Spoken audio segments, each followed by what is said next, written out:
For people who might have Scotch-Irish skin like I do, having a hat with a flap that comes down in the back to protect against sunburn on ears and back of the neck, very important option. And extremely fashionable. Exactly. It's a great statement.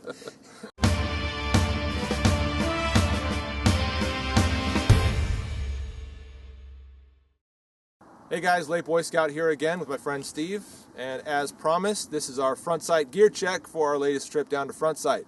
Steve's doing the 4-day handgun course, I'm doing the 4-day practical rifle course, and now we're going to tell you kind of what we brought down, why we're using it, why we chose it, and maybe some of the changes we made to it in order for it to work a little better for us in our classes. So Steve, if you don't mind starting out, talk about some of the stuff you're equipped with, what you're shooting, what you got it in, and some of the other bits and bobs you're carrying. Sure. Well, some of the basics for a 2-day or 4-day are going to be the same. The first thing that's different is for a 4-day you've got a concealment garment, and you might want to give some thought to the various concealment garment options. But in terms of shooting, you have the M&P 9. It's in a surface holster, which front sight doesn't favor, but it's easily defeated with just a little piece of paper or cardboard that just keeps that finger lock depressed, and so the firearm is easily accessible. People will bring a variety of firearms. I started to notice some smaller guns on the line, whether it's baby Glocks or even some XDSs and other smaller pistols, which they don't recommend. I strongly favor using a full-size pistol for this training. It's just easier on your hand, and just for training I think it has worked better for me, probably will work better for others as well. You come with a dual magazine pouch is ideal. You can just have 2 single magazine pouches, but this dual magazine pouch has worked very, very well. 3 magazines and some kind of clothing that allows you to keep the 3rd magazine conveniently accessible and preloaded, so that you're not having to just constantly pound rounds into your magazines quite as much while you're waiting. Yeah, because that's one point you're going to have to remember, is that while you have 2 loaded magazines in a pouch, you've also got to have a loaded magazine that is not in the gun.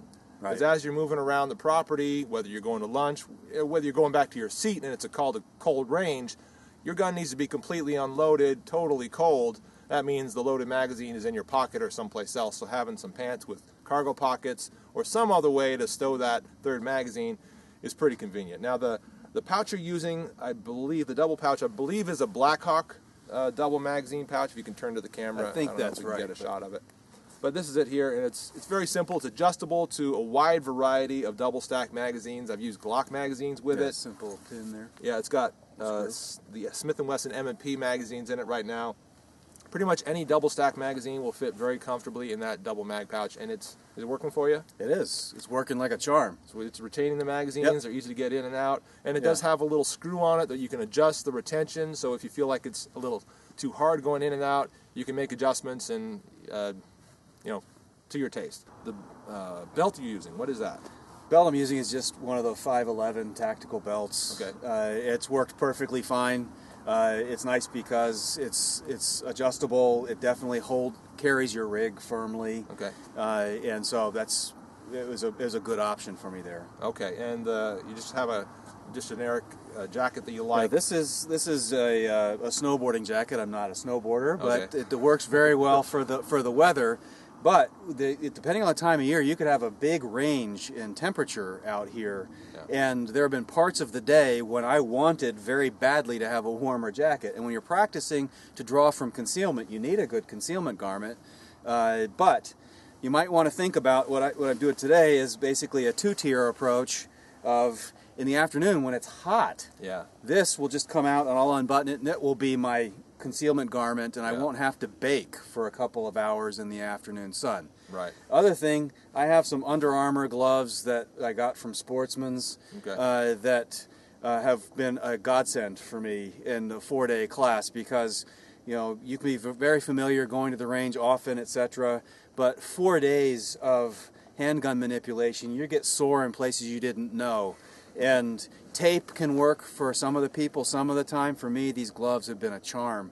for that. You might want to think a lot about it. For people who might have Scotch-Irish skin like I do, having a hat with a flap that comes down in the back to protect against sunburn on ears and back of the neck, very important option. And extremely fashionable. Exactly. It's a great statement. So, and inexpensive too. Yeah, yeah. So any other bits of gear that you brought that you think are really crucial to the class? I think having just a backpack or a good bag that you want to keep. You might want to keep a water bottle with you because hydration can be a point to focus on. You bring extra ammo. Whether you bring the allotted amount of ammo, having all of your stuff together in one bag that's convenient to carry around. Yeah. But no particular option stands out as one better than the other. But the hat, cover from the sun, protection of your digits. Yeah. And a good full-size handgun I think is advisable over compact, subcompact for this kind of stuff. Did you also bring the Impact Sport? I did. Identical to just in the bag. Okay, just in the bag. And eye protection, are you using sunglasses? No, I actually just got some of the inexpensive yellow eye protection that you can get almost anywhere for $5 or less. Okay. So that's Steve's download as far as what he brought for gear. And if you had to make changes to any of it, or along the way, is it all kind of working as you expected? It's all pretty much worked as expected. Okay. The only thing that I would have changed is before freezing on the first day, I would have maybe improved my layering system. Okay. We had different weather first day, and then after baking yesterday, that's when I decided to come with basically some options for what my concealment garment was going to be. Right. So depending on the time of year you come, the weather will change, obviously, but count on a pretty wide-ranging temperature, from whatever level of cold it is in the morning and at night to something much warmer midday. It really kind of fluctuates out here and goes from polar opposites, so that's pretty interesting to note. All right, well, that's what Steve brought and what he's been using. Let's talk about the gear that I've got on. Okay, starting with, I guess, knee pads are the same Blackhawk ones I brought for the shotgun class. Same with elbow pads. And these have been needed some of the time. The knee pads you do need periodically throughout the rifle class. You're going to be going prone. You're going to be kneeling at different times. And they usually, it's kind of clear when you're going to be doing that. But I think I needed them on the first day, and I was a little bit surprised by that because I left them in the car and hadn't brought them to the class with me. So with rifle, you're going to need knee pads starting on the first day. Keep them close, keep them in your bag, or keep them on if they're comfortable enough. Just be ready to use them. Elbow pads, I think, are optional personally. I put a lot of weight down on my knees when I go down on my knees. Elbows, not as much.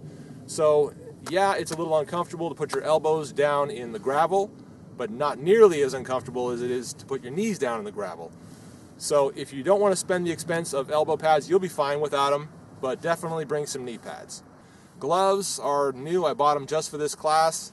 These are made by CLC, and I kind of like the gloves that they make, actually. I've been buying them, I think, a size too large previously. I've been buying an extra large. I bought the large size, and these are actually fairly form-fitting.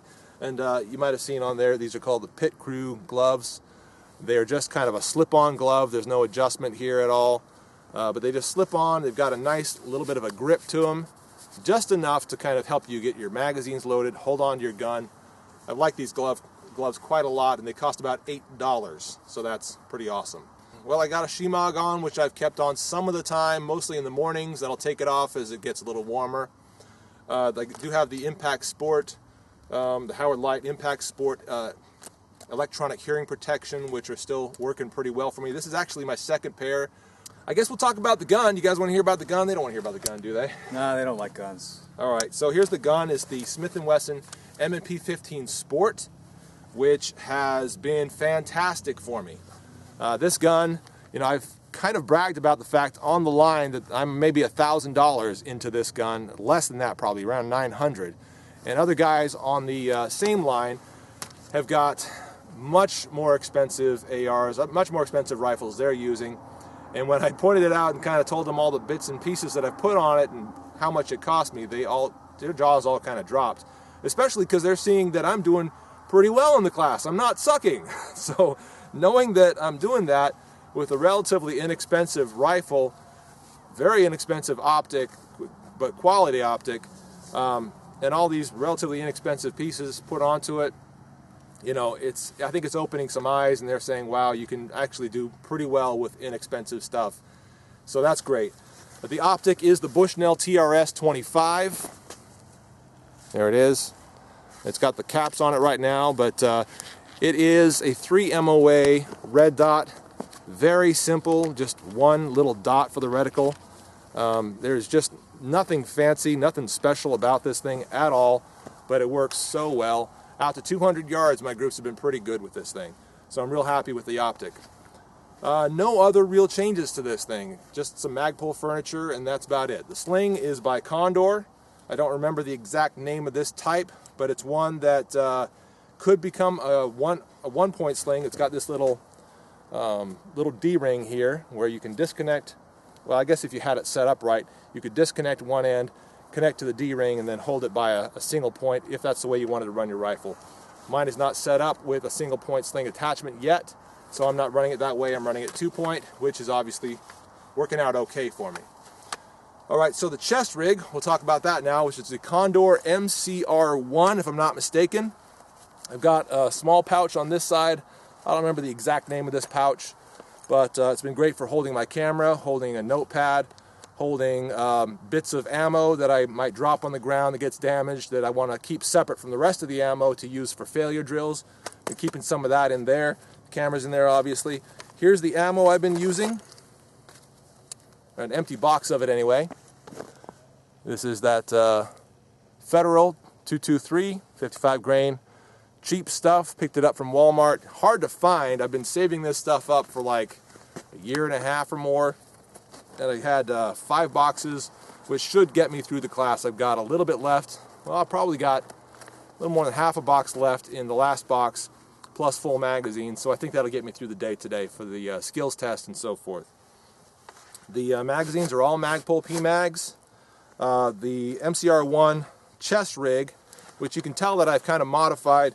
I've put the chest piece, or the upper chest piece, down, folded it down to have it out of the way. There was just no need for it in this class, so I just folded it down. And I do have their, I think it's also a Condor kangaroo pouch on here, holding obviously the magazines, and then it's got room for 3 pistol magazines on it as well. I do have a Leatherman rebar in this one, which I've pulled out a couple of times. I can't remember what I used it for, but haven't needed it for anything serious, but wanted to have that handy.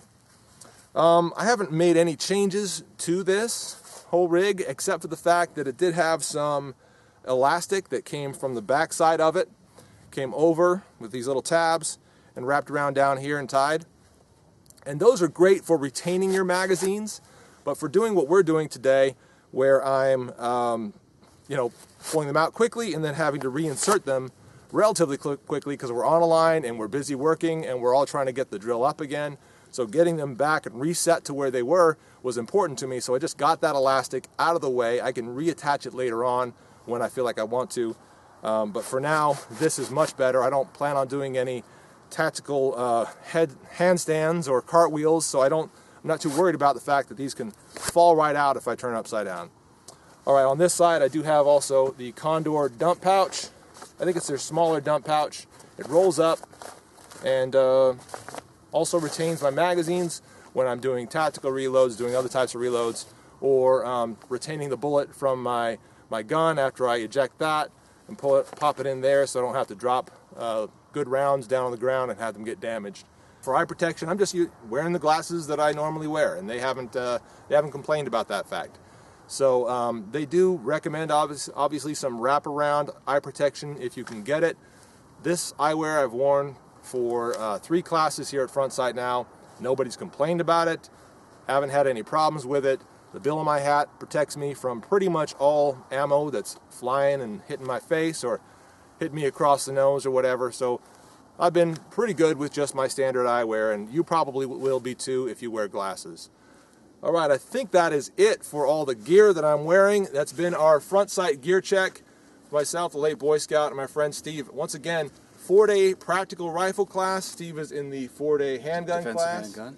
And yeah, this is the gear that we brought down. I hope you guys have enjoyed the show and tell. I'm the late Boy Scout. We'll see you later.